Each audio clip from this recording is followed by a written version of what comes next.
Hey you all, Carpetbagger here, coming to you live from the south, more specifically Norris, Tennessee, and I am currently at the Museum of Appalachia. Now don't let that bland name fool you.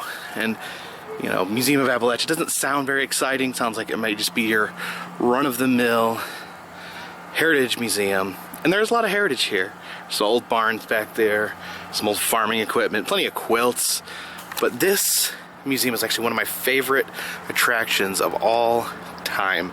There are some of the most strange and wonderful artifacts strewn about in this museum. There's, again, every little artifact has like a little handwritten explanation.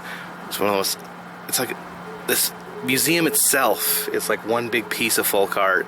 So I'm gonna take you around and show you some of my favorite things here in this museum. Come on, follow me.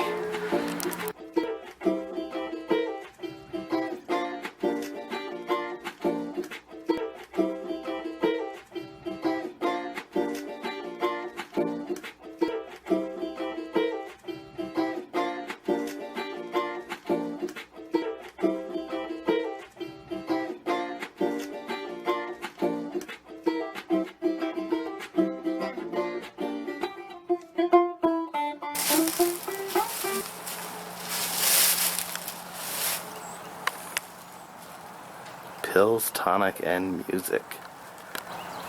Check out these super creepy old jail cells. They're meant for 4 people, but there's like hardly enough room to walk in between these metal bunks. That is horrifying.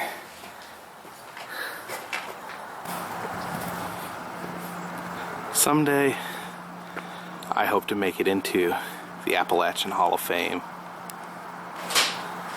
We're on to number 5, right? Looks like some people have already left us. Check this out. This is absolutely crazy. It's a glass eye of a man named Gold Cooper. When he was 6 years old, he was trying to tie his shoe and accidentally poked his eye out with that knife right there. Then got this glass eye. He was 6 years old when that happened. He died when he was 75. And here in the museum, his eye and the knife are displayed next to each other. Okay, now here's probably my favorite object in the entire museum. It is Asa Jackson's Perpetual motion machine. Basically a wheel that can turn continuously without any outside form of power. Now some people might say that's impossible, but apparently in the mid-1800s, a man here in Tennessee, Asa Jackson, invented a machine that could use unending power to continue to turn. Of course, during the Civil War, he did not want this technology to fall in the hands of the Union troops, so he hid it in a cave and he took it apart so that no one could figure out how to use it. And after Asa died, it was still taken apart, and no one was ever able to put it back together in a way that would create perpetual motion.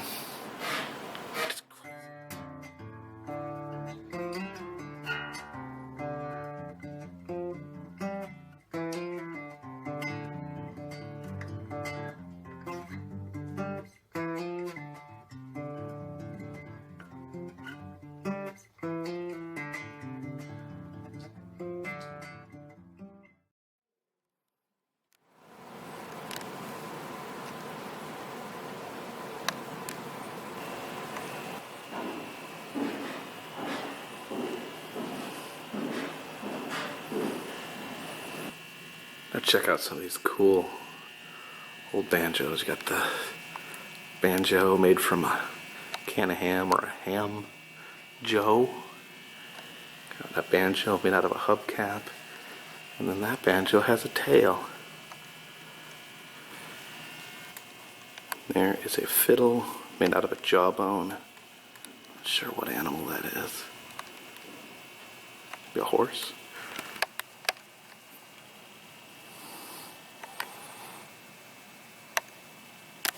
And there is Bill Monroe's hat. Pretty sweet.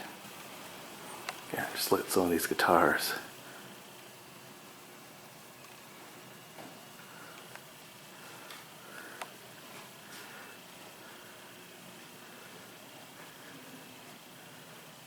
It's a Bedpan Banjo, also known as a ukulele. It's another toilet-based instrument. One time I had to yell at my kids here to stay off the murder bench. Alright, here's another one of my favorites. It's the devil. It's a piece of a walnut tree, and it's absolutely huge. And they added eyes and then horse teeth to it. That thing is scary.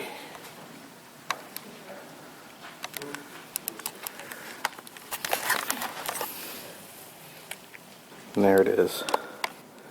The raccoon penis bone, traditionally used as a toothpick in Appalachia.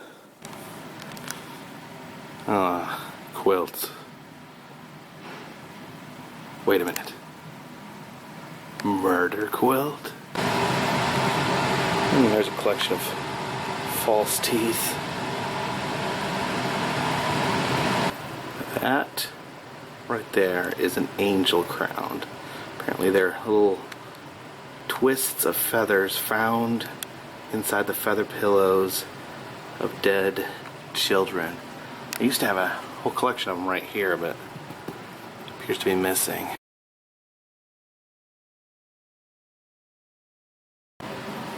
Check out this casket right here.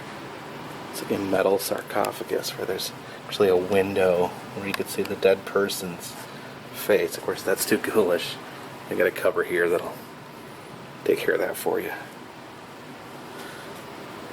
An unused baby coffin. I guess unused coffin is good. That means no dead babies were involved.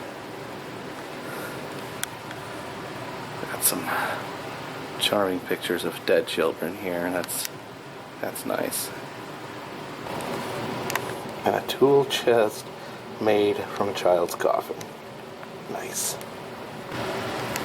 Oh, look at these homemade prosthetics. This hook hand. That is creepy. Imagine that just had to belong to a serial killer. Look at that. There's a spoon attached to an arm you get strapped to your stump. Wow. This license plate, Dayton Monkey Town. It's Dayton, Tennessee, where the Scopes monkey trial took place.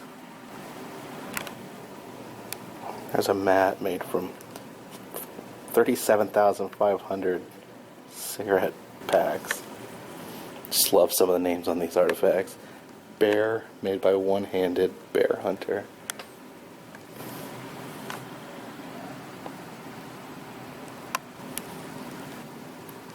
Check out these.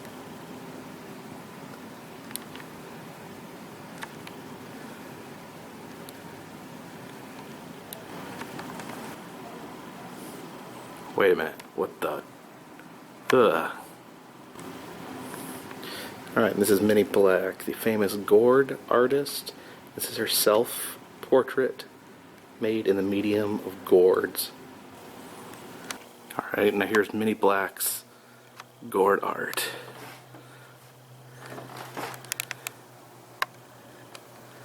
Check that out. Ooh, I like that one. That's my favorite.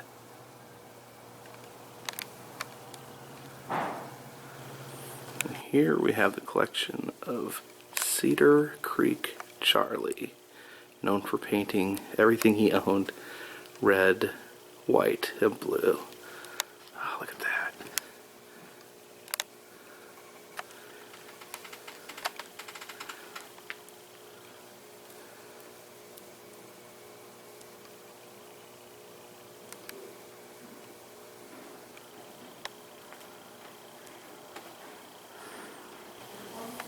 This big old chair right here. Now check this out. Roe Martin, a bachelor, used this chair to sit in with any women visitors. In his 80s, he sold me the chair because he was getting too damn old to be interested.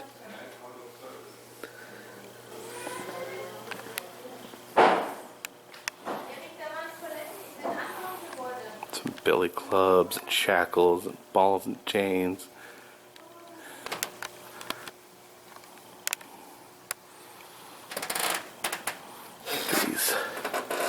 This raccoon hide has seen better days. Oh, look at that poor old possum. Check out this picture. This guy looks insane and he's surrounded by muskrat pelts. Chaos reigns.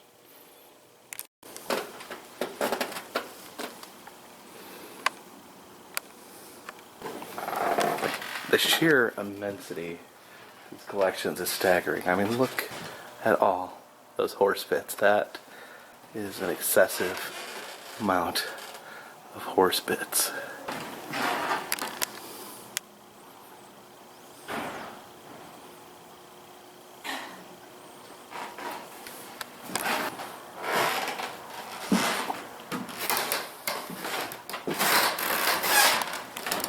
Whoa, watch your feet.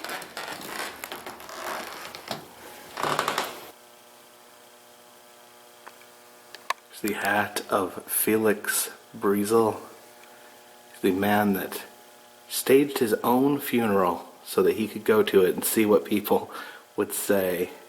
Actually made a movie about it. I believe it's called Get Low.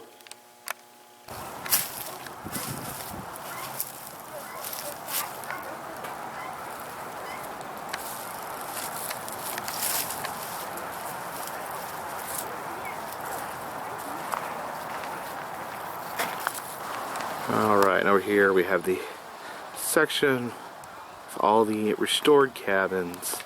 And of course, what southern tourist attraction would be complete without your classic moonshine still? Alright, I appreciate you guys joining me here at the Museum of Appalachia, this wonderful little slice of southern weirdness. Please subscribe for more places like this, and if you feel like it, check out my website, www.thecarpetbagger.org.